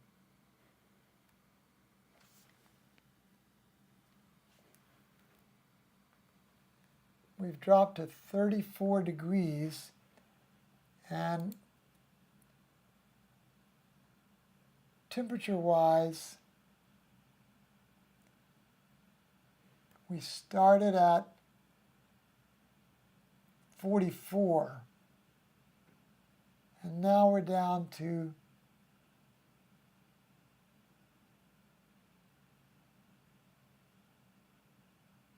41, sorry.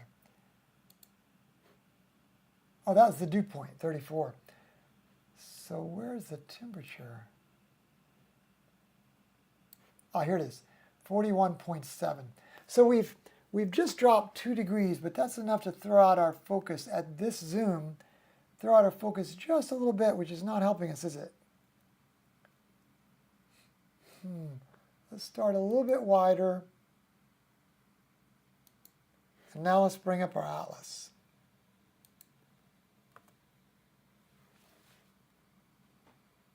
Okay. So now we need to get acclimated. We have this set on 1.5 degrees wide and 1.2 degrees high. So this circle, which does show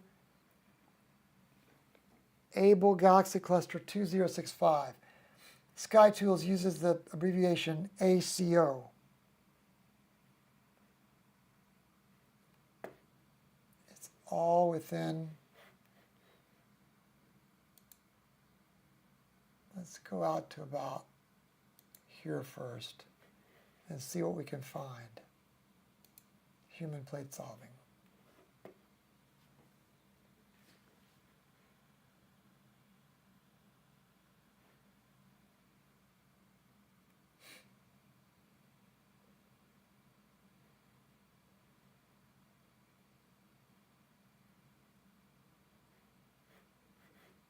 Right away, I'm seeing these 3 stars here, and I'm guessing that they are these 3 stars. See those 3 stars? I think those are these 3 stars. Now I did find a way the other day to turn this. We could spin this. But why can't I find it tonight? Because that would be handy to spin it, wouldn't it? I'm just going to try for a second what happens when I click eyepiece view. So hang on. Oh, it's a whole different deal, isn't it?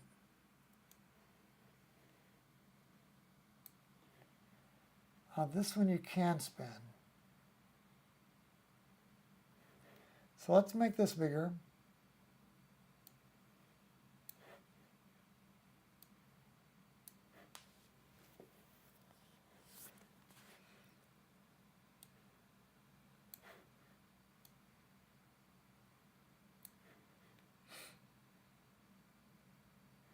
And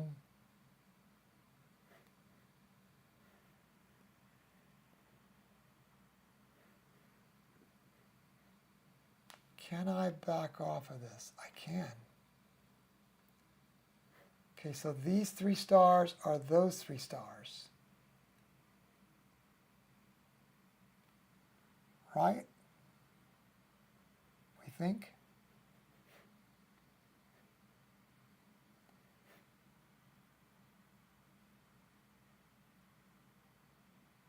Maybe not.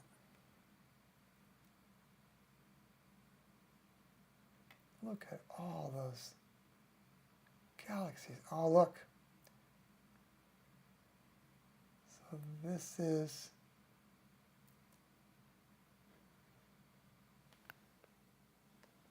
this whole thing is ACO 265.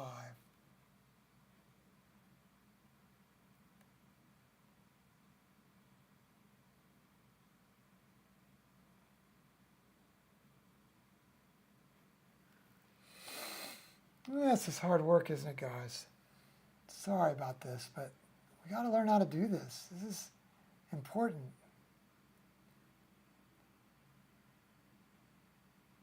So, you know, it does tell our field of view here. Let's go in 1 notch. Okay, so that should roughly approximate our RASA field of view. He is doing the Sky Tools developer is making an EAA version. It's going to be EAA dedicated. And in that, he's promised me that he'll give a field of view for our camera that's rectangular like our camera, and he'll make it so it figures it out exactly. Okay, so let's try to get organized here. Where might these 3 stars and that star be? If it corresponds to the atlas,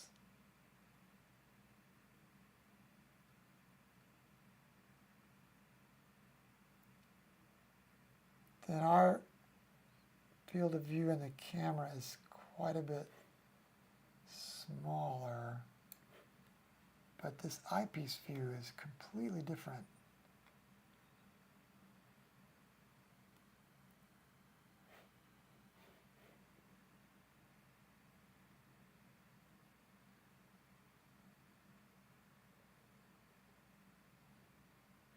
So much going on here too, huh?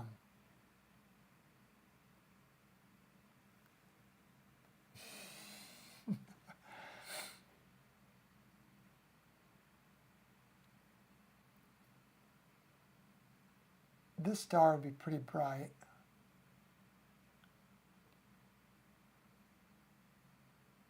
Anybody seeing anything you recognize in our human plate solving? Here are two, and look how that makes a little triangle here. So this should be recognizable. Bright star, not as bright, two little stars. We just don't know the scale exactly yet.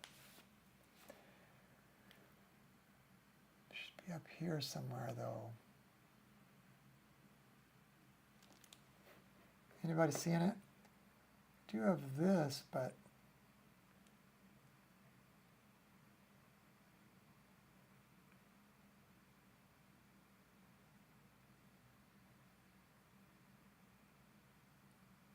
you don't think that is this? Nah.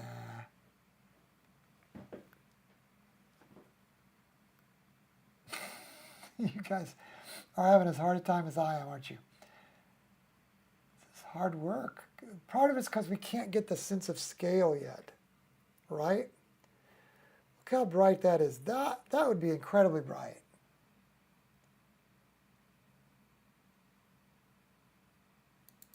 If 74,596 is a Magnitude 5. So we definitely don't have that in our picture.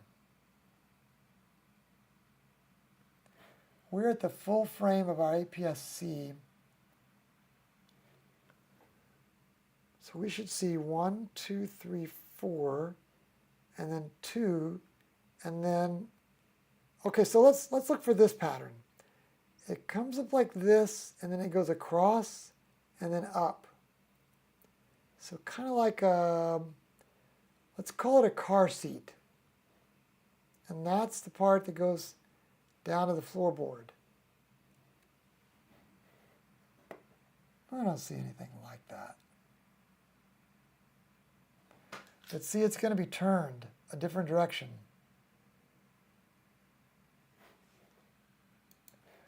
Okay, let's go ahead and zoom in, because once we see this, and we did plate solve, so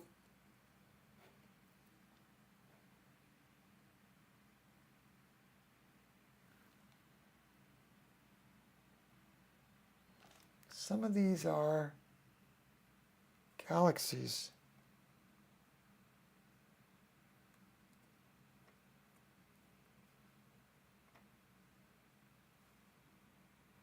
Not seeing it. Larry's not seeing it.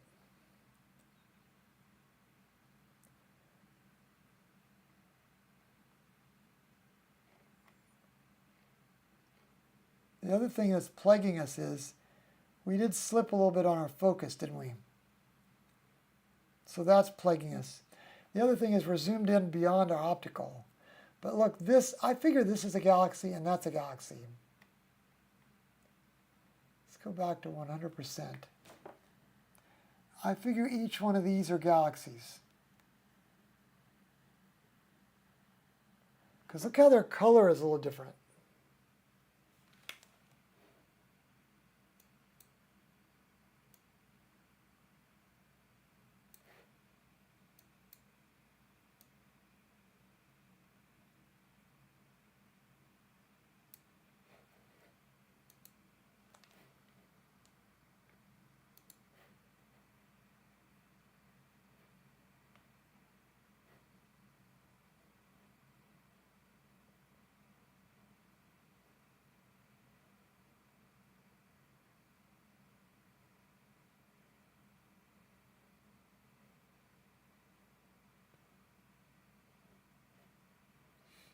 Okay, look. Star, star, star, star.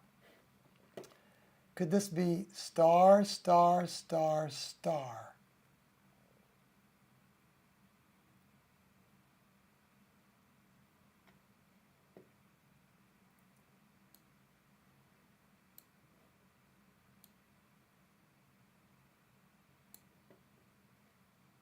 And then we would have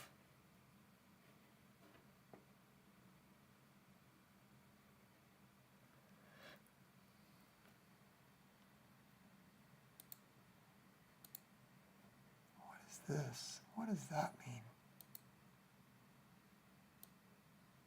Oh, that's some kind of marker we can move around. Isn't that odd? It's the strangest thing. Maybe that's our eyepiece view. Who knows? Let's just get it out of our way. Star, star, star, star. So star, star, star, star.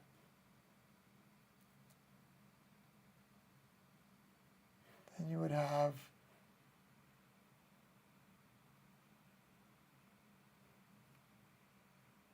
Clear Ambient Sky says, yes, that's a match. Well, let's hope you're right, brother.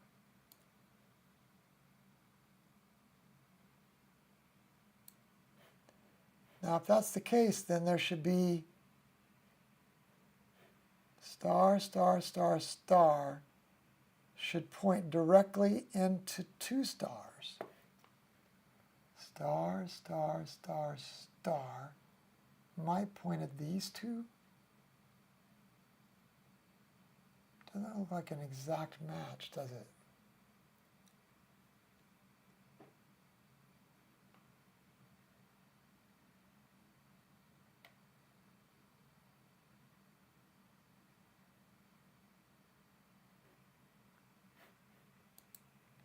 If you rotated the map 90 degrees counterclockwise, it'd match.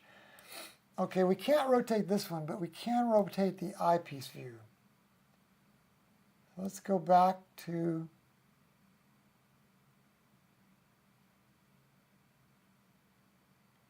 get our bearings here. Here's 2065.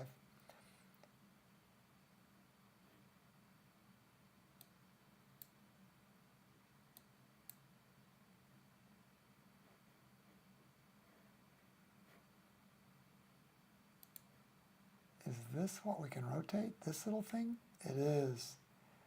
That's so small. Oh, but that rotates the whole map. Okay, so we can rotate it by grabbing hold of that little arrow.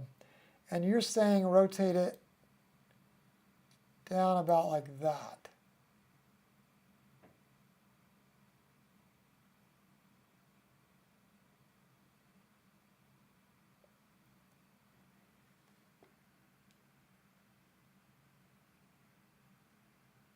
Star, star. Counterclockwise, yeah.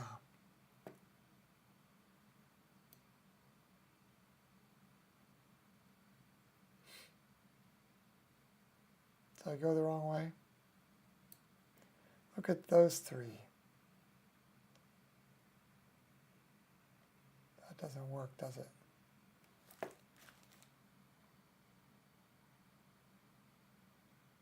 See, we've got to learn how to do this, gang.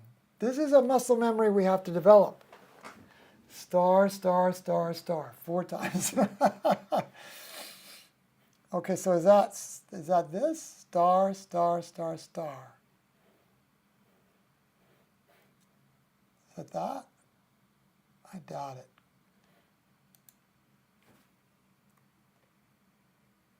I mean, it might be, right? This is at 66%, and this frame is at 3 degrees. It looks too big. I think we need to zoom in a little more here. And 2065 should be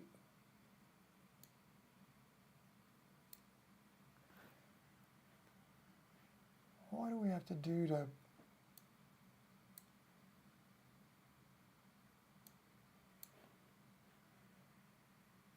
what do we have to do to grab this? Is it that?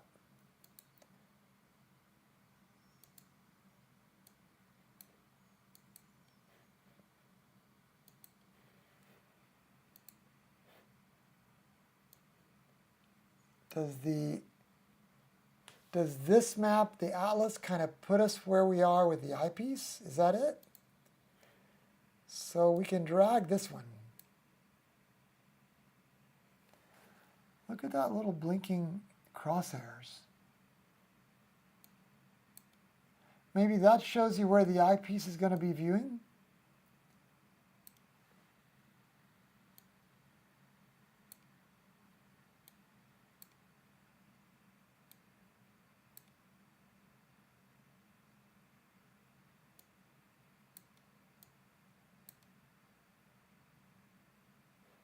I don't know how to use this thing. Sure enough, that put us right in the middle of 2065. So that's what you do. You have to find the crosshairs, and that shows you where your eyepiece is going to be. Okay, that was something to learn.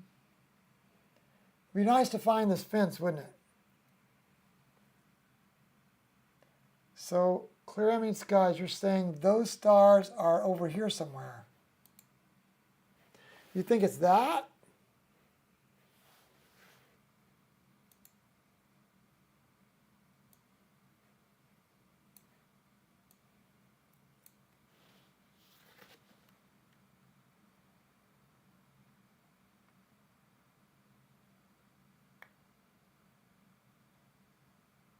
Oh, so you think star, star,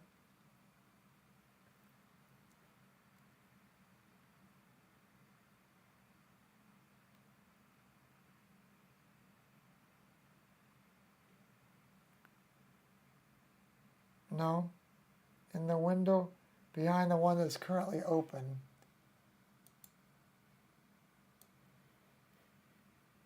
That?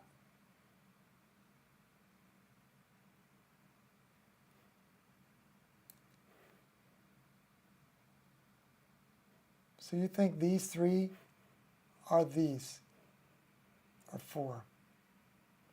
And that, and that. You might be onto something there.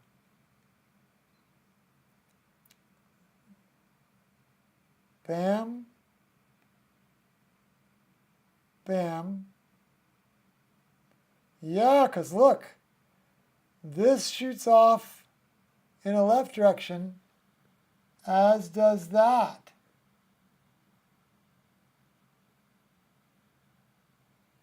So we need to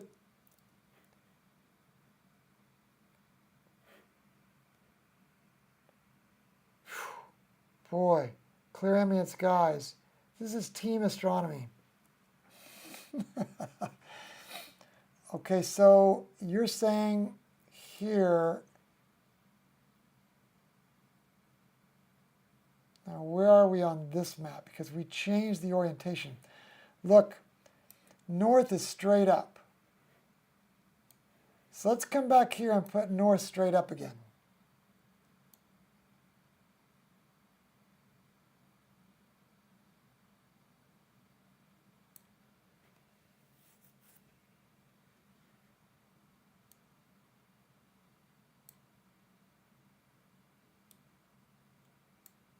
Okay, so these are the stars that you think are here. So now let's move them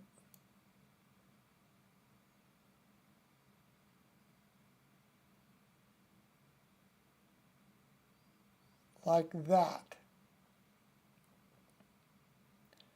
Oh, you're onto something. Look at that. Bam, bam, bam, bam. Bam, bam. Bam, bam, bam, bam. Sounds like a Flintstone show, doesn't it? Sorry. Where were we? Bam, bam, bam, bam. Bam, bam. Bam, bam, bam. Sure enough, clear ambient skies, you did it. You did what I could not do. I'm sitting here in front of the screen with the controls, but you did it.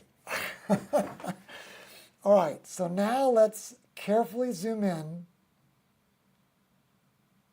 because boy, it's touchy when you zoom in. I'm using the thumb wheel on the mouse, and it is so touchy. I'm doing one notch at a time. Okay, so there's bam, bam, bam, bam. Somewhere in here is a bam, bam. Then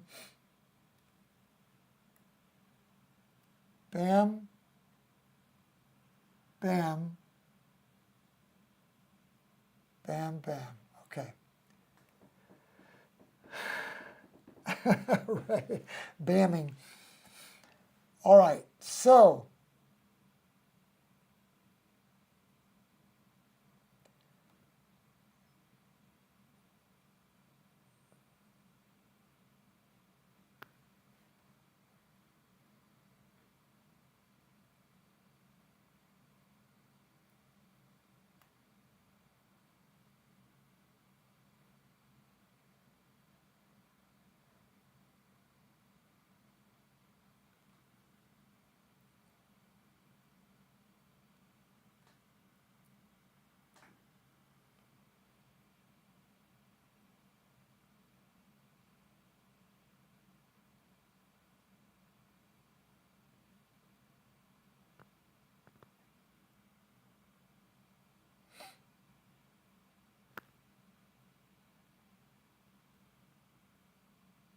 okay, so we've got our first galaxy here.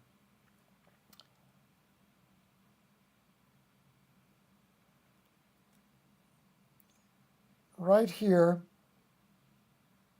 when my mouse turns into those crosshairs, is this star.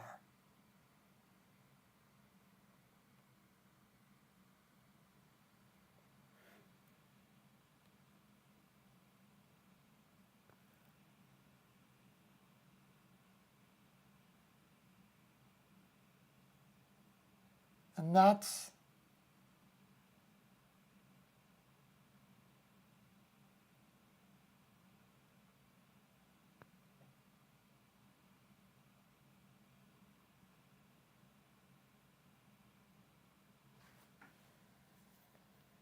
okay, let's carefully zoom in a little more, not lose our bearings. Here's our 3 stars on the left.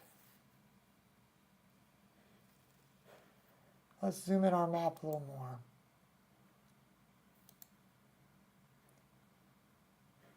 I'm just going to do this with a control wheel.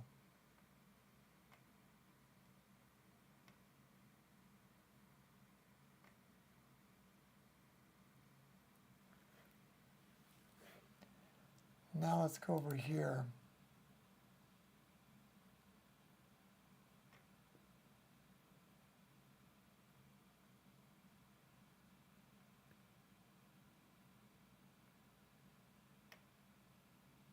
Oh, I touched it too much. Can we get oriented again? Is it these 3 and that? And then it goes to here. These 3 and that.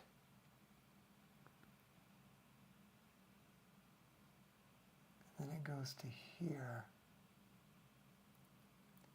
So for instance, this is that star-like object here is this MCG 53618. MCG 5-36-18 is a nearly face-on galaxy in Corona Borealis.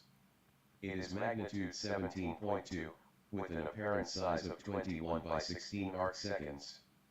The light takes about 980 million years to reach us. It is 97,000 light-years in diameter. MCG 5-36-18 is also known as PGC 54868. Got it. 17.5 magnitude. He says they're all around 1 billion light years away. And this had it, sure enough,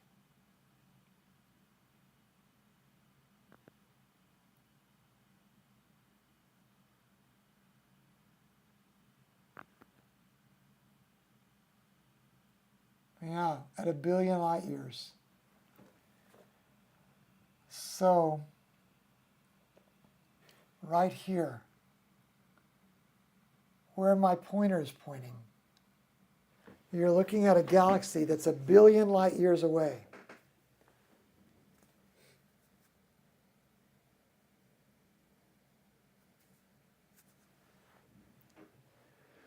Whew, wow. Boy, that took work, guys. MCG 53618.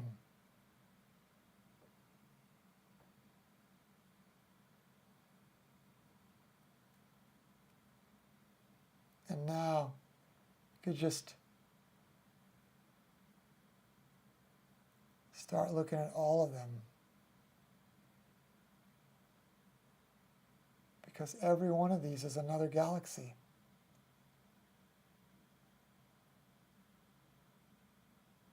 That looks like 53619.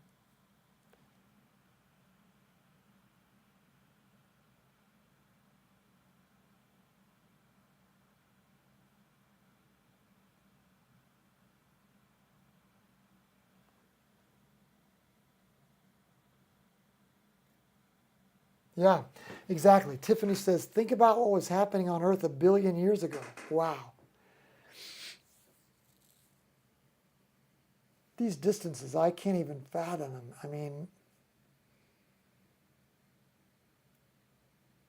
the apparent age of the universe, according to our best guesses, apparent meaning we don't know if time has always been the same pace that we see it process right now. But the apparent age would be around 14 billion years old. So this light has been traveling for 1/14 of the age of the universe.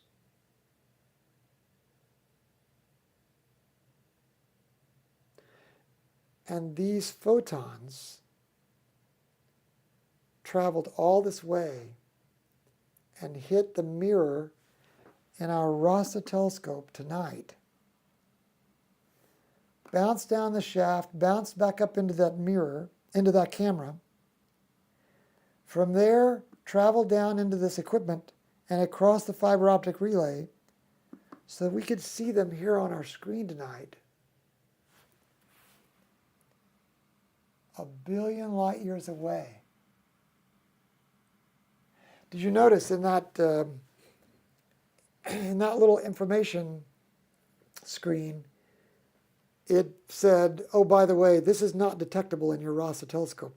Well, that's because it's assuming we're using an eyepiece in this telescope. And SkyTools doesn't know how yet to look at EAA. The reason we can see these objects is because we're using EAA instead of looking visually. We would never see things that are 18th magnitude if we were looking visually. But every one of these little green dots is a galaxy. And the big white dots are the stars, but these little green dots is this cluster of galaxies that are all about 1 billion light years away.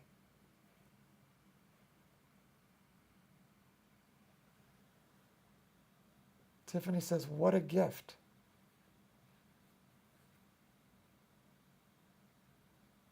Well, this is probably where we park things for the night, gang.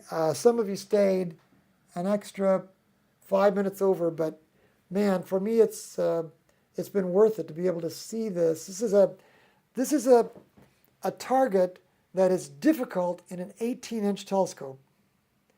And let's point out that this is just an 11-inch scope, but it's an 11-inch scope using electronically-assisted astronomy. So we are actually pulling off what it would require an 18-inch scope to do because we're using EAA best practices. So I love that part. I love the fact that we're developing these muscle memories. We're learning how to use these atlases to be able to see things that we wouldn't be able to see otherwise. But it does require patience, and you guys, you pulled it off. And especially clear ambient skies, I don't think we could have done it without you. You were a big part of the team tonight to help us find this, and we thank you. Thanks to all of you who've watched this, whether you're live or watching it as recording. I don't know if you like content like this, but if you do, feel free to subscribe if you want. If you like content like this, hit a thumbs up. If you want to see things that are a billion light years away, come back and visit us when you see we're on again. We try to be on one night a week when there are clear skies. Already it looks like that maybe Sunday or Monday night looks like it's going to be clear. So we'll look for you again then. Until then, thanks to God for making these amazing objects that we're seeing here tonight that are so far away. We need to play the Carole King song. Cue the Carole King song about so far away. And we're using the visual version of Sky Tools, Larry. And Ray says thanks to all. Tiffany says God bless all. Be well and see you all, dear folks, next time. Ray says thank you so much for the great night. You're very kind, Ray. God bless you guys, and thank you, Lord, for making these. We'll call it at that.